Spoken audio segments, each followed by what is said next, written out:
Duke बेंटिंजर state में दिखाता है, जहाँ पे अंजेंद्र बोलता है कि अब ये क्या है? तो ड्यूक बोलता है कि वो है जो कंस्ट्रक्शन साइट पे मिला था, जो कि एंटोनियो ने बोला था कि एक ऐसा मेडिकल हब है जिसे किसी ने छुपाया है, ये हमारे लिए बहुत ही अच्छा क्लू हो सकता है, इसको ढंग से इन्वेस्टिगेट करना। तो अंजेंद्र बोलता है ठीक है। फिर ड्यूक बोलता है कि एक और बात ध्यान रखना कि एंटोनियो के लिए एक बॉडीगार्ड असाइन करवा देना।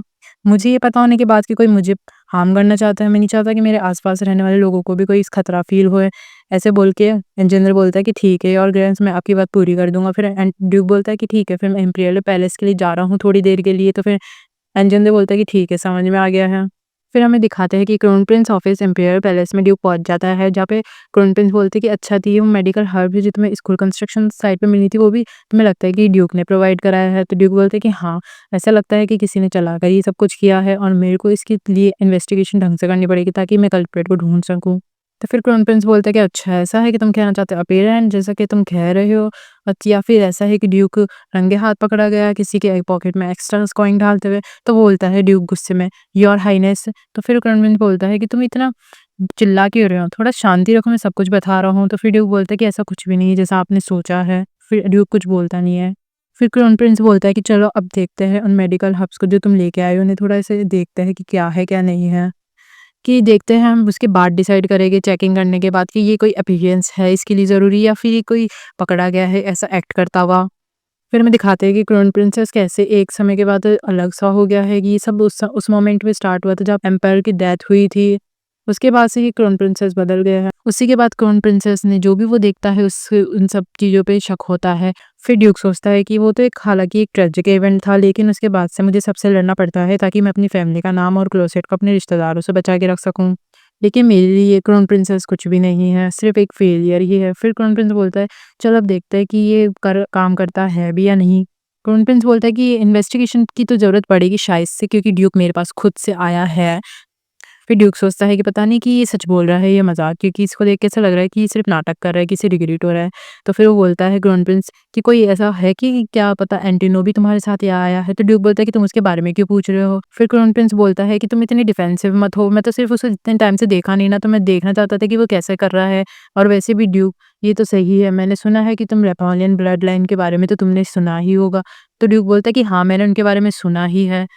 फिर क्राउन प्रिंसेस हँसते हुए बोलता है कि क्या तुम्हें ये भी पता है कि उनके अंदर से एक डिस्टिंक्ट सेंट की खुशबू आती है? तो फिर ड्यूक बोलता है कि तुम एक्चुअली बताना क्या चाहते हो मुझे? तो फिर क्राउन प्रिंस बोलता है कि कुछ ही नहीं ख़ास, लेकिन ये मेरे माइंड में आया तो मैं चाहता था तुम्हें बताने, इसलिए मैंने बता दिया। और वैसे भी मेरे रिगार्ड्स एंटिनो को देना मत भूलना, ठीक है ना? और ड्यूक कुछ ही नहीं बोलता है और क्राउन प्रिंस वहाँ से चल जाता है। फिर ड्यूक सोचता है कि कब से ये दोनों इतना पास हो गए हैं। फिर दिखाते हैं कि क्राउन प्रिंसेस उस ड्यूक के पास आता है, बड़े वाले के पास, जो वो बोलता है कि ये ड्रीम लीफ क्या ड्यूक बेंटंजर के एस्टेट में मिली थी? तो वो बोलता है क्राउन प्रिंस कि हाँ अंकल, ये वही मिली थी, ड्यूक के अकॉर्डिंग कि किसी ने इसे चलाकर छुपाया है। आपको क्या लगता है? फिर वो ड्यूक बोलता है कि फिर वो उसे देखता है, ये होता है ग्रैंड ड्यूक ऑफ लेवेंचुलस, जिसका नाम होता है ग्रेडोनियन दे रुबेलियो। फिर ग्रैंड ड्यूक बोलता है कि क्या ये तुम्हें पता है ना कि अगर इसके पीछे वो हुआ तो हमें इसके लिए कोई रिपोर्ट कराने की ज़रूरत नहीं पड़ेगी तुम्हारे हाईनेस को। तुम्हें पता है ना कि तुम्हें नहीं लगता कि ड्यूक एक रॉयल सर्वेंट है? क्योंकि ये सब बहुत ही हार्ड है बिलीव करना कि ये रिसॉर्ट करके इल्लीगल सब्सटेंस लेके आया है। तो क्राउन प्रिंस बोलता है, रॉयल? आपने ऐसा कहा? आपको ऐसा क्यों लगता है? मतलब ऑनेस्टली मैं कहूँ तो आपने वो उस बात पे यकीन करते हो? मेरे को पता है, मैं अभी तक नहीं भूला उसे। फिर अचानक से माहौल चेंज होता है और क्राउन प्रिंस बोलता है कि जो उन्होंने हमारे साथ किया, उन्होंने मेरी मदर का मर्डर किया है, तो मैं उसे नहीं भूल सकता। फिर ग्रैंड ड्यूक बोलते हैं, फिर बोलता है कि योर हाइनेस, मुझे को पता है कि आप कैसा फ़ील करते हो, लेकिन यहाँ पे कोई प्रूफ नहीं है कि एम्प्रेस का मर्डर ही हुआ है। तो क्राउन प्रिंस चिल्ला के बोलता है, फिर क्यों? क्यों? कि वो इस तरीके से क्यों मरी? वो तो अपनी बहुत ही अच्छी हेल्थ में थी। तो क्राउन प्रिंस गुस्सा हो जाता है। वो तो ऐसा है कि सिर्फ़ उसे पॉइज़न दिया था, वो भी नोबल के पास, अंकल, आंट इन सब के थ्रू से, और आप मुझे ऐसा ट्रीट क्यों कर रहे हो कि मैंने अपना दिमाग खो बैठा हूँ? क्राउन प्रिंसेस चिल्ला के बोलता ही रहता है कि तुम्हें पता है ना कि ये सब कुछ ही उनके तरफ इशारा करता है ताकि वो क्राउन को बहुत ही कमज़ोर बना दे। बस तुम इस पे एक तरफ देखो तो सही कि लेट एम्पायर को मरे भी ज़्यादा समय नहीं हुआ और अभी भी तुम मुझे मना कर रहे हो कि ऐसा कुछ भी नहीं है। मतलब क्राउन प्रिंस बोलता है कि मैं उसे कभी भी माफ़ नहीं करूँगा। वो घर बेल्टेंजर ड्यूक का और मार्क्यूस हेंडन का घर और वो नोबल अलायंस का भी, मैं इनमें से किसी को माफ़ नहीं करने वाला। एक ना एक दिन उन्होंने जो किया है उसके लिए उन्हें भुगतान भरना ही पड़ेगा। अंकल, ये बात नोट कर लेना कि मैं उन पे बहुत ही अच्छे तरीके से नज़र रख रहा हूँ। अगर कोई इम्पीरियल फैमिली से पहले आने वाला है तो वो ड्यूक बेल्टेंजर भी वो ही है जो पहले आने वाला है। और क्राउन प्रिंसेस को भी ढंग से मॉनिटर करना पड़ेगा, देखना पड़ेगा कि वो भी क्या कर रही है, क्योंकि वो भी आजकल बहुत ही अलग हो गई है। उसने भी अपने गार्ड्स ड्रॉप कर दिए हैं, वो जल्द ही कोई मूव बनाने वाली है। फिर क्राउन प्रिंस का मूड ठीक हो जाता है, वो अंकल के पास जाके बोलता है बड़े प्यार से कि अंकल, आपको पता है ना कि आप ही मेरी एक फैमिली बचे हो, और मैं नहीं बता सकता कि मैं कितना ग्रेटफुल हूँ आपकी साइड पे रहकर। आपको मुझे प्रॉमिस करना पड़ेगा कि आप मेरे साथ बहुत लंबे समय तक और रहोगे।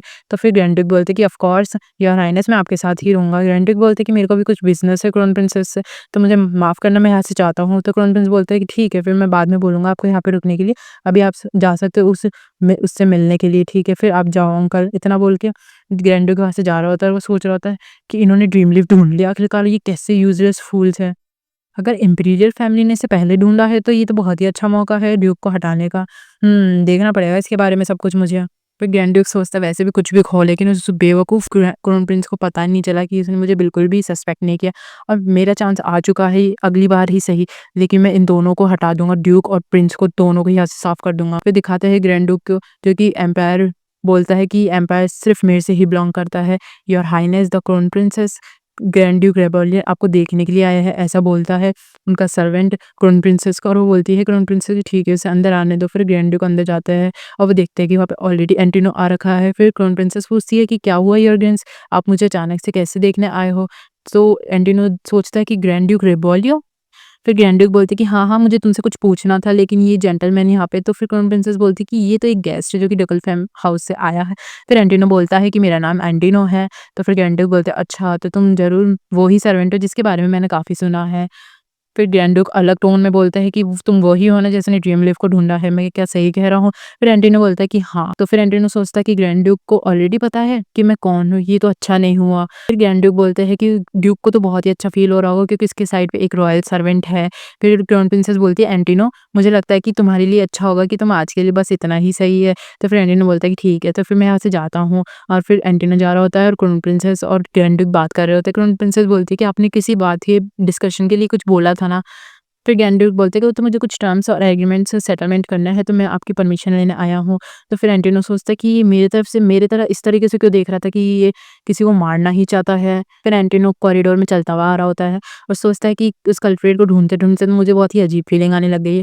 फिर दिखाते हैं मार्कस यंगलर्ड आता है, वो बोलता है रोज़िला एंटिनो को देख के। एंटिनो बोलता है ओह मार्कस यंगलर्ड। फिर एंटिनो अचानक से घबराता है और बोलता है कि 1 मिनट, मुझे तो एंटिनो होना चाहिए ना इस समय। तो फिर एंटिनो हँसता-हँसता बोलता है कि हाँ, हाँ, हाँ, यंगलर्ड हाँ, मार्कस यंगलर्ड है ना, आप सही है। हाँ, तो रोज़िला आपके बारे में पूरे समय बात करती थी, इसलिए मुझे पता है, लेकिन रोज़िला नहीं, मतलब मैं एंटिनो हूँ ऑफ कोर्स। हम थोड़े से एक जैसे दिखते हैं, इसलिए बहुत ही अजीब लगता है क्योंकि हम तरीके से दिखते हैं। फिर मार्कस यंगलर्ड सोचता है कि ये सच तो एक मैन बनने का क्यों प्रिटेंड कर रही है मेरे सामने।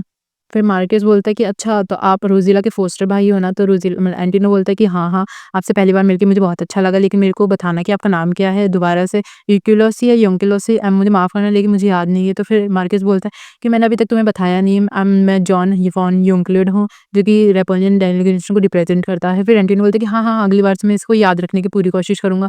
तो फिर मार्कस सोचता है कि इसलिए तो मैं इसे नहीं ढूँढ पा रहा था क्योंकि ये एक आदमी बन के रह रहा था।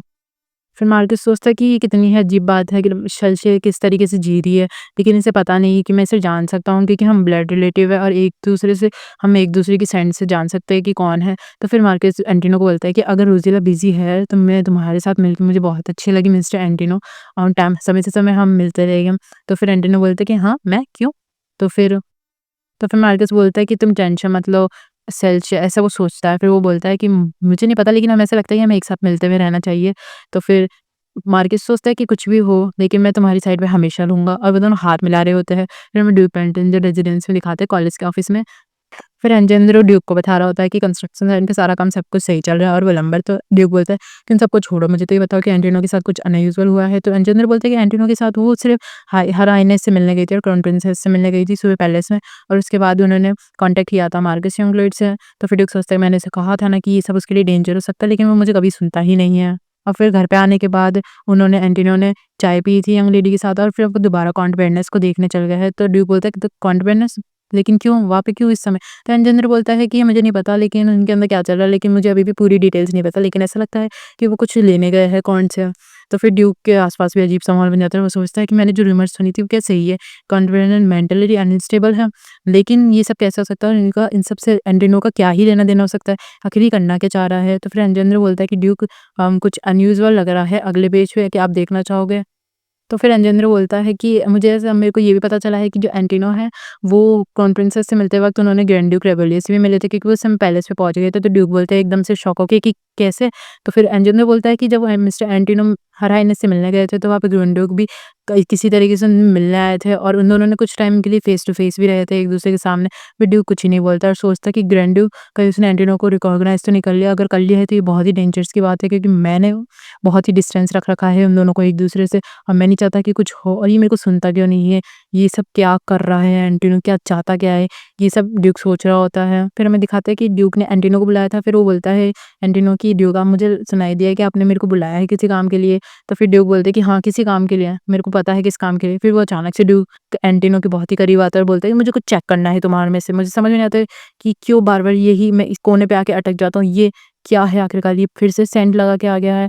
आखिर ये एक पर्सन के माइंड में बहुत ही इफ़ेक्ट करता है। फिर एंटोनी बोलता है कि ड्यूक, तो फिर ड्यूक बोलता है कि मैंने तुम्हें बताया नहीं था कि तुम्हें ये परफ्यूम मेरे सामने नहीं लगा के आना चाहिए। तो फिर एंटोनी बोलता है कि मैंने कोई परफ्यूम नहीं पहना है और ना कुछ लगाया है। तो फिर एंटोनी सोचता है कि ये बहुत ही डेंजरस लग रहा है। तो ड्यूक बोलता है कि तुम क्या छुपाना चाह रहे हो मुझसे? एंटोनी सोचता है कि मैं तो सिर्फ़ इसको शांति से जवाब देना चाहता था, लेकिन अब ऐसा लग रहा है। तो ड्यूक बोलता है कि तुम कितना ही छुपाओ, तुम जितना छुपाओगे उतना ही मुझे तुम्हारे बारे में जानने की उत्सुकता बढ़ी रहेगी।